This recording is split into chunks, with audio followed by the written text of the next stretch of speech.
Hello guys, bersama saya lagi dalam Alright Nopo Channel. Sesekali lagi sahabat semua, di dalam Dewan Rakyat ketika perbahasan oleh ahli Parlimen Pagoh, Presiden Parti Bersatu dan juga pengurusi Perikatan Nasional. Sekali lagi, seorang politikus sampah masyarakat, ahli Parlimen Hulu Terengganu, mencelah, sekali lagi menunjukkan kebodohannya, kebengangannya. Sahabat semua, satu persoalan yang menjadi persoalan saya adalah, adakah syarat untuk menjadi ahli parlimen ataupun pemimpin dalam Perikatan Nasional ini harus menjadi bodoh seperti MP Hulu Langat ini? Maafkan saya, bukan Hulu Langat, Hulu Terengganu ini. Sahabat-sahabat semua, ya, kita dipertunjukkan kalau beberapa hari yang lalu, sekali lagi beliau menghina perkataan bahasa Melayu, yaitu ketimbang, katanya kencing, menipu dan sebagainya. Lalu beliau dihujani kecaman oleh rakyat Malaysia. Sekali lagi, hari ini MP Hulu Terengganu memperbodohkan dirinya dengan menunjukkan perilaku seorang ahli parlimen yang tidak punya otak, tidak punya pemikiran yang kritis dan sebagainya, tidak habis-habis berpolitik di dalam Dewan Rakyat. Jadi sekali lagi, mari kita tonton ya, apakah yang menjadi persoalan yang dibuat oleh ahli parlimen Hulu Terengganu daripada Perikatan Nasional ini. Jadi mari kita tonton video ini bersama-sama. Tidak diurus secara berhemah. Saya juga ingin menyentuh tentang kenaikan harga barang makanan. Ini special yang memberikan pesan kepada semua golongan rakyat, terutama yang miskin, Pagoh, dan berpendapat rendah. minta luar sikit Pagoh. Boleh? Ya, saya tertarik dengan apa yang diucapkan oleh Pagoh berkaitan dengan pendidikan percuma untuk yang tidak balik, terutamanya kepada T15. Cuma saya masih terngiang-ngiang ucapan yang dibuat oleh Ketua Pembangkang itu Tambung sekarang, yang mengatakan bahawa ketika mereka dapat kerajaan, mereka akan beri bukan saja pendidikan percuma, tu percuma, PPT yang dikecualikan, tapi ke mana? Apakah ini dinamakan ketimbang, kecing, tipu dan sembang? Terima kasih, Pagoh. Terima kasih, Yang Hormat. Saya fikir jawapan itu semua dapat tahulah, bahawa banyak perkara yang sebelah sana mengumumkan tapi tidak dilaksanakan atau dibuat sebaliknya. Jadi ini menimbulkan banyak persoalan, sama ada kerajaan yang ada pada ini berpegang teguh pada apa yang dijanjikan atau hanya nak kata orang manis di mulut. Ya? Jadi itu yang menyebabkan banyak pihak yang mungkin pada ini masih kurang yakin tentang apa yang dinyatakan oleh Yang Amat Berhormat Tambun. Okey, so itu dia sahabat semua yang saya katakan. Ahli Parlimen Hulu Langat mengatakan, membuat dakwaan kononnya janji untuk beri pendidikan percuma. Sekali lagi, yang menjanjikan pendidikan percuma itu pada PRU yang ke-14 adalah janji daripada ataupun manifesto ya daripada parlimen ahli parlimen Kubang Kerian, kalau saya Kubang Kerian, saya tidak pasti mana satu, iaitu Timbalan Presiden PAS. Satu video sekarang ini yang sedang tular di media sosial apabila ahli parlimen daripada Bersatu itu menyatakan bahawa mereka mahu memberikan pendidikan percuma. Kenapa memberikan pendidikan percuma? Katanya kerana pendidikan percuma itu hak rakyat, katanya. Dan satu lagi manifesto yang dinyatakan oleh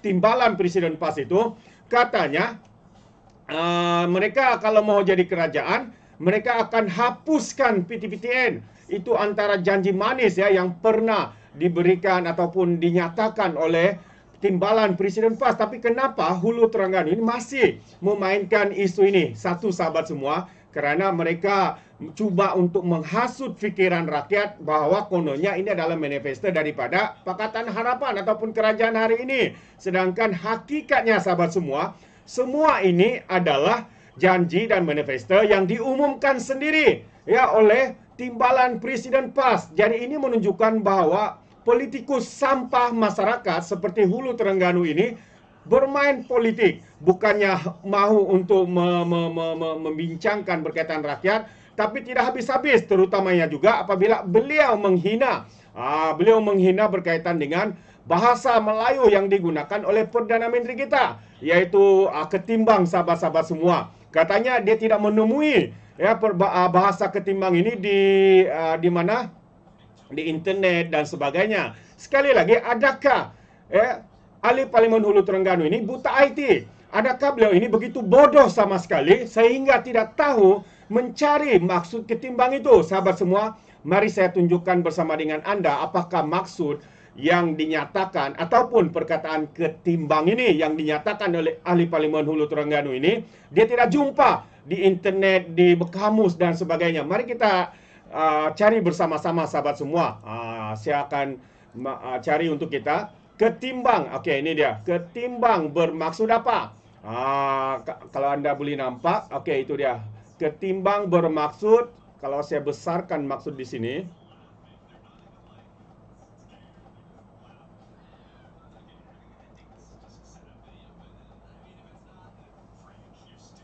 Oke, so ini dia sahabat semua. Kalau Anda boleh nampak, saya besarkannya supaya jelas menunjukkan bahwa ahli Parlimen Hulu Terengganu ini begitu bodoh, begitu bangang sehingga harapan daily maksud ketimbang kencing tipu sembang memalukan itu antara yang dinyatakan. Tapi kalau kita lihat ketimbang itu adalah membawa maksud kepada dibandingkan dengan sesuatu. Perbandingan itu sebenarnya maksudnya. Ya, perbandingan berbanding dengan itu maksudnya. Tetapi kenapa ya ahli parlimen daripada Perikatan Nasional itu begitu bangang? Mungkin beliau sebenarnya tahu ya perkara itu sahabat semua, tapi sengaja melakukannya demi untuk tujuan politik semata-mata, demi untuk menghasut rakyat untuk membenci kerajaan yang ada pada hari ini. Namun kalau kita lihat satu kenyataan media hari ini sahabat semua,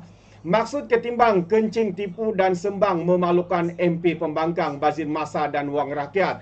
Ini antara kenyataan ya rakyat di luar sana ya berkaitan dengan tuduhan kenyataan daripada ahli Parlimen Pembangkang ini. Jadi kalau kita baca kenyataan media ini, ketimbang ini saya cek semak dalam kamus katanya tiada maksud ketimbang, tapi saya baca dalam internet maksud ketimbang ini adalah kencing tipu dan sembang, kata ahli Parlimen Rasul Wahid iaitu Hulu Terengganu. Jadi kata Norman Razwan ya penulis kepada kenyataan ini, sangat memalukan, ingatkan bila ada kemudahan internet dan menggunakan Google untuk carian tersebut, Rasul Wahid boleh dapat maklumat yang tepat.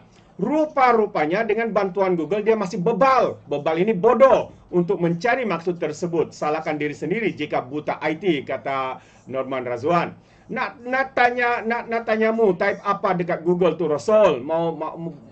Kamu memalukan orang Hulu Terengganu je dapat wakil rakyat yang nak Google pun tak tahu, kata penulis ini.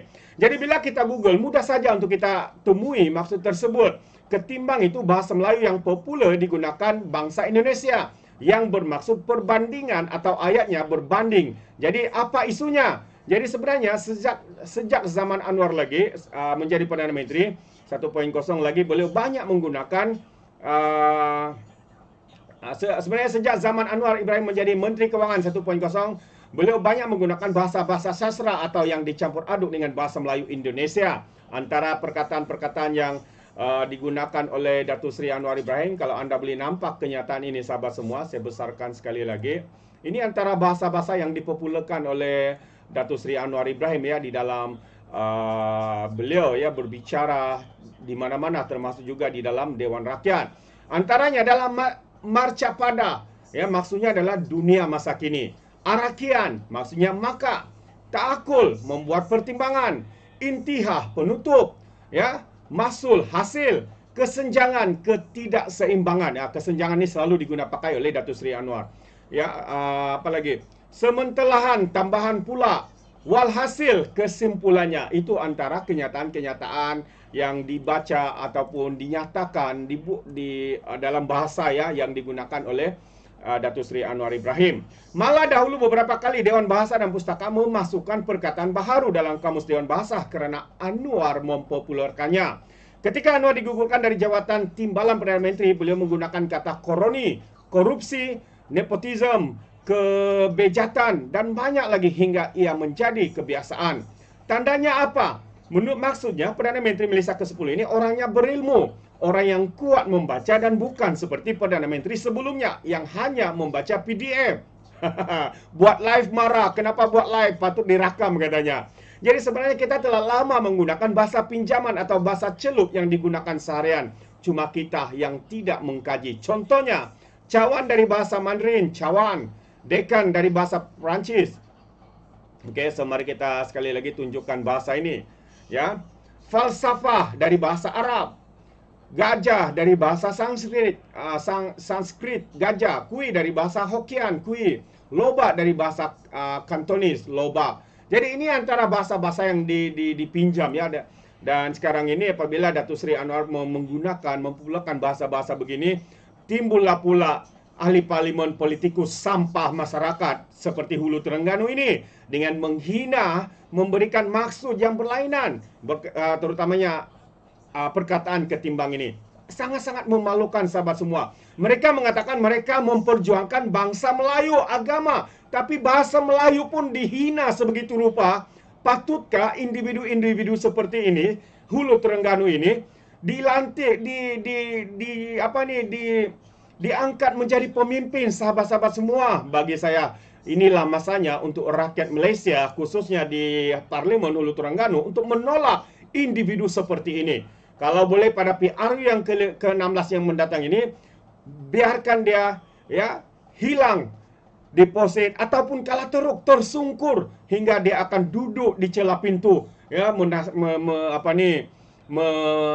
mengenangi mengenang betapa bodohnya ketika beliau menjadi ahli parlimen. Jadi bahasa Melayu merupakan logat utama yang digunakan di Indonesia, Malaysia, Brunei, Singapura dan selatan Thailand. Ia sebenarnya bahasa serumpun di mana ia digunakan hingga ke Filipina, selatan Vietnam dan hingga ke Madagaskar.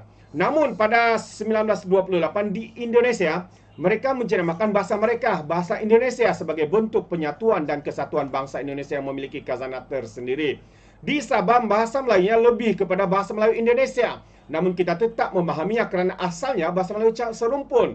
Anda masih bahasa Melayu dikatakan hanya mempunyai 3 bahasa, iaitu babi, batu dan kayu. Lain semua pinjaman daripada bahasa India. Tidak sebenarnya, kerana sebenarnya kita juga meminjam dari bahasa Inggeris, Arab, Cina dan banyak lagi.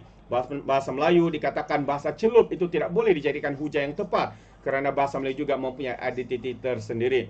Lagipun bahasa Inggeris yang menjadi bahasa antarabangsa dunia dikabarkan 56% kosa bahasanya adalah dari bahasa Romans merujuk kepada bahasa Latin. Bahasa Inggeris turut celup bahasa Frans, Portugis dan Spanyol. Sebab itu bangsa Frans dah anggap bahasa mereka lebih tinggi darjatnya daripada bahasa Inggeris. Begitu juga dengan bahasa Spanyol yang dicelup ke dalam bahasa Inggeris. Sedangkan dalam masa yang sama banyak bahasa Spanyol yang celup dari bahasa Arab yang pernah menjajah negara ini. Ya.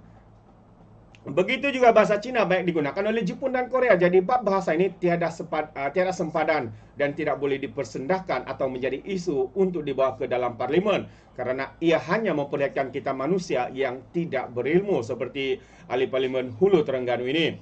Jadi kata Norman lagi, saya melihat apabila Rasul menerjemahkan maksud ketimbang itu begitu yakin dengan perkataan yang sungguh memalukan, sehingga di sebelahnya Sair Sulaiman, ahli parlimen Bacok, berasa sangat malu dengan Rasul. Satu petikan sinis dari Charles Bukowski, "The problem with the world is the intelligent people are full of doubt, while the stupid are full of confidence."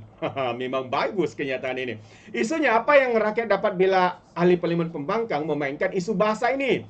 Yang jelas pembangkang tiada idea untuk perbahasan bajet hingga terpaksa memainkan isu-isu yang remeh yang hanya membazirkan masa dewan sekaligus wang rakyat. Kualiti pembangkang sangat memalukan. Dan saya bersetuju kita bukan mendapat pembangkang tapi mendapat pembangang di mana selain perkauman mereka hanya memainkan isu-isu yang tidak memberi sebarang nilai untuk rakyat Malaysia. Ada beberapa inisiatif yang diumumkan yang perlu kita iktiraf bahawa ia adalah inisiatif yang baik, ujar Datuk Wan Saifaruddin Wanjan, MP Tasik Gelugur. Jadi rajin-rajinlah membaca. Rajin-rajin duduk dengan bijak pandai agar kita mendapat ilmu darinya. Jika berterusan duduk di kelompok yang bebal, kita akan dilihat satu jalan kegelapan ialah kebebalan. Aduh, terbaik ulasannya daripada penulis ini, iaitu Norman Razwan. Saya sangat setuju dengan kenyataan beliau, sahabat semua. Inilah salah satu pemimpin parlimen daripada pembangkang yang begitu bebal. Kita boleh anggap bodoh, dangkal dan sebagainya. Dan dalam kenyataan Muhyiddin juga dalam perbahasannya, katanya adakah gaji progresif ini akan dilaksanakan?